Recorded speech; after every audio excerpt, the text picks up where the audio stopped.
So this video is gonna show you how to send loops out in a real professional way, just so you can come over real professional. Appearance in this world is everything. The cool thing about this video is that it applies to everyone outside this music business too. It really applies to you as a person. First things first, when you're sending out loops, just use MP3s. This is something I struggled with as a beginner.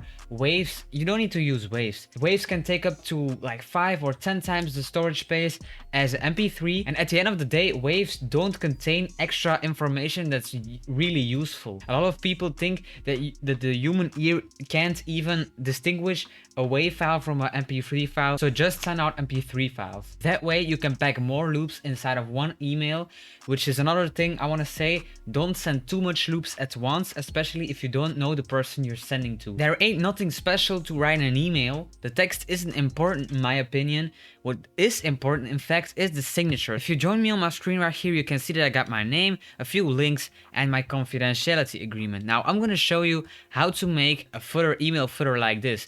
So go over to settings in the right top corner, then select see all settings. Now you want to scroll down, and then you're going to find this tab where you can create your own Gmail signature. So you're going to press create new. I got my name right here. That way, if you got all the best, comma, the first thing that shows up is your name. Then you can put a link in here. So for instance, you have your link of your YouTube or Instagram or whatever, and then you just type the link. What you're then going to do is select this and press Ctrl K. Then it's going to bring up this screen, and then you just type in the name of what site that is. That way your email footer looks a lot more professional, and you don't have all those random characters sitting inside of your email footer. Then another important thing when you're sending out loops or just anything in addition to the email, people can copy this and steal it from you ultimately. So the important thing is to write a confidentiality agreement. What this will do is if you ever get inside of a big court case, you will probably beat the case just because of this little amendment to your email footer. So what I got right here is confidentiality agreement. Please acknowledge that all materials